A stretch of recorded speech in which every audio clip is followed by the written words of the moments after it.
The most powerful man in the galaxy chose every detail of Darth Vader's existence, his armor, his voice, his oxygen, his pain, and left exactly one thing beyond his reach. That was not an oversight. The accepted story is clean and comfortable. Darth Vader was Palpatine's instrument, a weapon forged from tragedy, shaped by manipulation, deployed across the galaxy at the Emperor's will. Anakin Skywalker died on the operating table of Mustafar, and what rose in his place belonged entirely to Sheev Palpatine. Most people stop there. The relationship gets filed under master and apprentice, and the control gets read as total. Palpatine built the armor. Palpatine designed the life support. Palpatine engineered every system that kept Vader alive and functional. If Palpatine wanted Vader dead, he needed only to flip a switch, literally.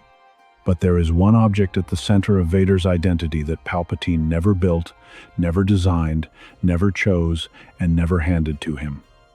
The red lightsaber. Vader bled his own crystal. Vader constructed his own weapon. Vader chose the blade that defined his image for 2 decades, and Palpatine, who controlled everything else, appears to have allowed this. Appears to have. Because once you start pulling on that thread, the image of total control begins to unravel in ways that reframe not just the Emperor's relationship with Vader, but the entire architecture of how Sith power actually functions.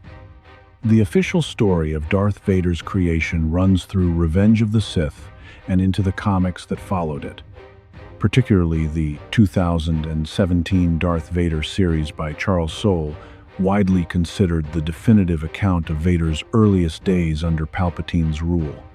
That story presents a coherent and deliberate transformation. Anakin Skywalker falls, burns, and is rebuilt as something no longer entirely human. The suit is designed to keep him alive, but also to keep him weakened, a deliberate throttle on his power, ensuring he never grows strong enough to challenge his master in open combat. The pain is constant. The isolation is total. The new name, the new appearance, the new voice, all of it is engineered to sever Anakin Skywalker from the man he was. In this version, Palpatine is the architect, and Vader is the structure. The relationship is described in Sith terms: one master, one apprentice. The rule of 2. Palpatine holds absolute authority, and Vader is defined by his subordination to that authority. His rank in the Imperial military, his position in the chain of command, his public image as the Emperor's enforcer, all of it flows from Palpatine's will. And the lightsaber fits into that story as a footnote. Vader lost his Jedi lightsaber. He needed a new one. He went to get one. That's the summary most people carry. What the official story glosses over is how he got it. The Darth Vader 2017 comic series does something remarkable with the lightsaber acquisition. It doesn't treat it as administrative. It treats it as a trial. And the nature of that trial raises questions the series itself doesn't fully answer. Palpatine tells newly suited Vader that he must acquire a Kyber crystal. Not that one will be provided. Not that the Empire will supply him. He must go and take one specifically from a Jedi. The instruction carries an implication. This is the Sith way. You earn your weapon. You do not receive it. Vader, barely days out of surgery, still adjusting to the suit, still physically compromised by his injuries, is sent to hunt a Jedi. He kills the Jedi. He takes the crystal. And then, and this is the part that deserves far more attention, he communes with that crystal alone. He forces it to bleed through an act of will, through the channeling of his pain, his grief, his rage, and his connection to the dark side. The process is personal. It is interior. It is something no one witnesses, no one guides, and no one controls. Which means that whatever happens in that communion, whatever Vader pours into that crystal, whatever the crystal shows him belongs entirely to Vader. And this is where it becomes disturbing. Because if Palpatine designed Vader's armor to limit him, designed the suit to cause pain that could be used as a leash, designed the entire physical existence of Darth Vader as a control mechanism, why would he allow the one object that channels the Force, the one object that is most deeply connected to a Force user's inner self, to be created in complete privacy? A Kyber crystal isn't decorative. In canon, crystals are described as living conduits of the Force. They respond to the Force user who bonds with them. The bleeding process, the way it's portrayed in the comics, is an act of psychological and spiritual exposure. Vader has to open himself entirely to complete it. He has to be seen by the crystal, and the crystal by him. If Palpatine was present for that, or monitoring it, or had any access to what passed between Vader and that crystal, he would know things about Vader's inner state that no other intelligence could provide. If he wasn't present, then Vader was alone with himself, possibly for the first time since becoming Vader, in the one context where Anakin Skywalker might still surface. The question of which one it was matters enormously. Because there's a detail in the Darth Vader series that gets treated as atmosphere, but functions as evidence. When Vader bleeds the crystal, he experiences a vision. In that vision, he fights himself, fights the possibility of becoming something other than what Palpatine made him. He sees a version of his future, a version where he might break the cycle, and he rejects it. He chooses the darkness, chooses the pain, chooses Darth Vader over Anakin Skywalker.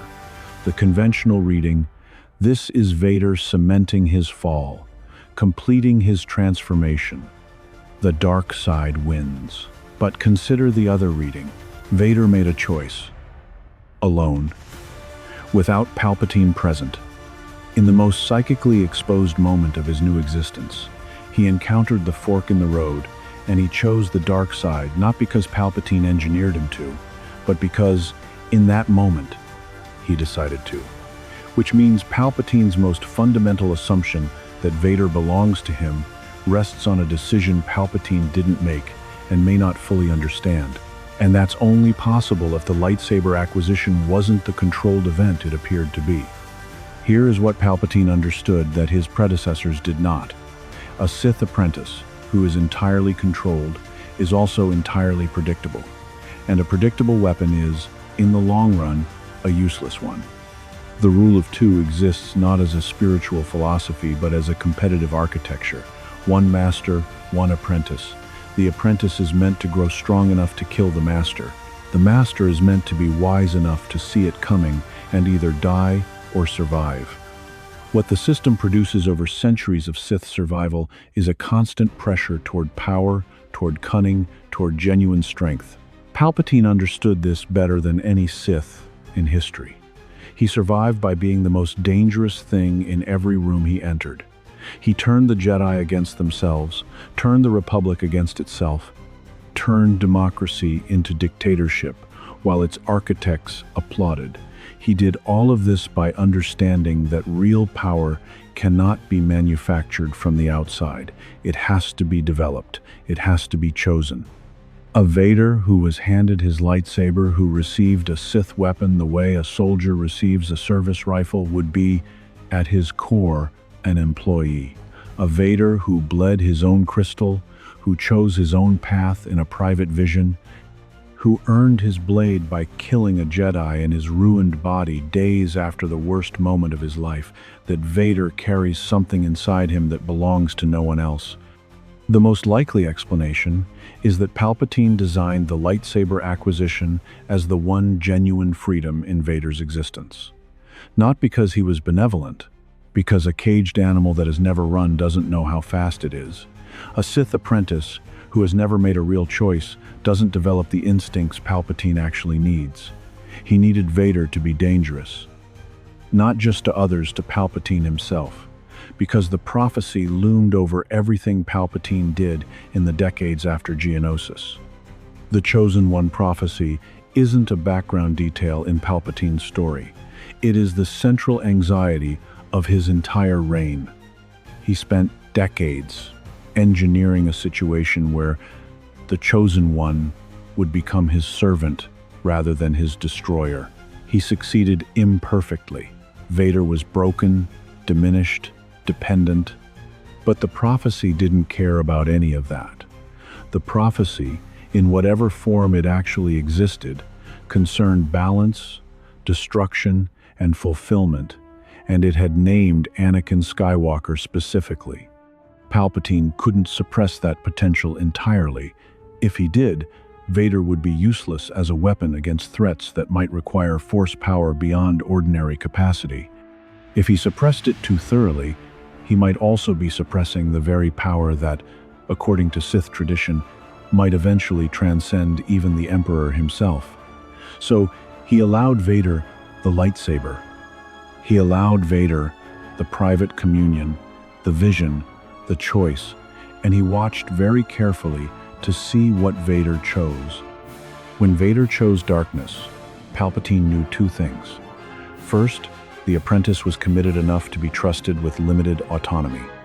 Second, the crystal had now bonded with Vader's pain in a way that would make the lightsaber an extension of the dark side of Vader's dark side, not Palpatine's, and that made it, in some sense, the most honest artifact in Vader's entire existence.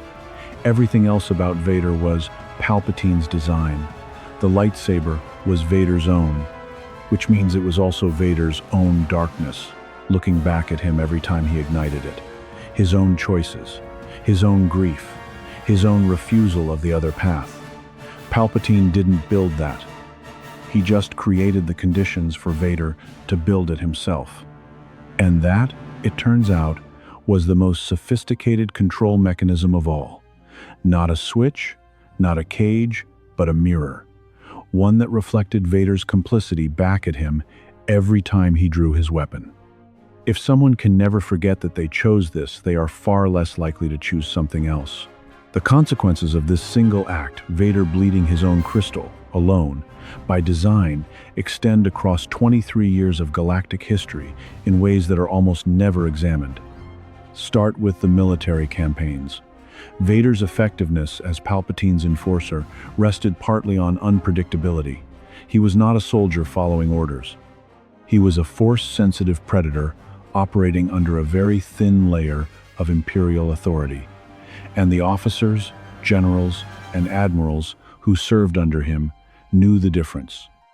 They feared him not as a superior officer, but as something categorically different, something that operated on instincts they couldn't anticipate. That quality, that predatory unpredictability, isn't manufactured by armor and pain. It comes from genuine agency, from a self that has made real choices and carries real weight. The lightsaber, as the one artifact of that self, was in some sense the visible proof that Vader was a person and not a machine. It was forged in a moment of genuine psychological confrontation. It bore the mark of that confrontation in its color, its intensity, its hum. And consider what the red blade communicated to Jedi survivors. Jedi who encountered Vader's lightsaber weren't just seeing a red crystal. They were seeing a bled crystal, a crystal that had been intentionally corrupted, that bore evidence of the process by which a Force user could be turned against everything the Jedi stood for. For a Jedi, that blade would have carried an almost unbearable recognition. This was someone who made it through the bonding process, someone who looked at the light and chose otherwise. The impact on Jedi survivors is not merely tactical, it's spiritual. It communicates hopelessness in a way no blaster or battle droid could. But here is the consequence that matters most, the one that runs all the way to the Death Star 2. When Luke Skywalker stands before his father in Return of the Jedi, he is trying to reach Anakin Skywalker through Darth Vader. He is betting everything on the idea that the man beneath the mask still exists, still matters, still can be turned back toward the light. He's right. But the mechanism of that turn, the moment Vader makes the choice to throw the Emperor into the reactor shaft, is almost always described as love winning over conditioning. What it actually might be is something more precise. Vader spent 23 years carrying a lightsaber that he built, a weapon that was, of everything in his existence, the most authentically his, the most connected to his inner state, the most honest reflection of his choices. That lightsaber bore the crystal he bled, and what the Darth Vader comic series later established, and what the broader canon implies, is that a bled crystal can be healed. It can be returned to the light. The corruption is not permanent. The red is not the crystal's true nature, it is the nature of the pain forced into it, which raises the darker implication. If Vader spent 23 years igniting that blade feeling every time, the weight of what he chose in that private moment, then the lightsaber wasn't just a weapon, it was a psychological record. It was the one part of himself that had never been redesigned by Palpatine, never been optimized for Imperial service, never been armored against what it actually was. And what it actually was is a wound that had been kept open. Palpatine made sure Vader could never forget his choice. The blade guaranteed that. Every ignition was a small repetition of the original decision. I chose this. I chose darkness. I am Darth Vader. But wounds that are kept open can also be healed, and the crystal that absorbed decades of Vader's darkness would also have absorbed beneath all of that the original act, the choice made by a man who wasn't entirely gone yet, in a moment before he had fully become what Palpatine wanted. The implication is hard to ignore. When Vader saves Luke, it is not Palpatine's conditioning breaking. It may be Vader's own lightsaber, his own original choice, preserved in crystal for 23 years, finally resonating in a direction its original maker hadn't anticipated. Not the Force demanding redemption, not a programmed response, not a malfunction in the conditioning, something that was always there in the one object Palpatine never fully owned. Palpatine controlled the oxygen in Vader's lungs. He controlled the pain in Vader's nerves. He controlled the image Vader projected, the fear Vader generated, the order Vader enforced across the galaxy for 2 decades. He never controlled what was inside the Kyber crystal. He chose not to. That may have been the most calculated decision he ever made, creating the conditions for Vader to build his own prison out of his own grief in a private moment that looked like freedom. But the thing about a prison built from genuine choice is that it has a door. And if the door was always there, hidden in the red crystal, waiting in the weight of a blade, ignited thousands of times across a ruined galaxy, then the question isn't whether Vader was ever truly Palpatine's. The question is whether Palpatine knew, somewhere beneath his certainty, that he was carrying an apprentice who had always retained the one thing that could destroy him, and chose to keep him anyway. If you want more Star Wars truths that are rarely examined, you know where to find them. Subscribe and tell me in the comments, was Vader's lightsaber the last piece of Anakin Skywalker that survived?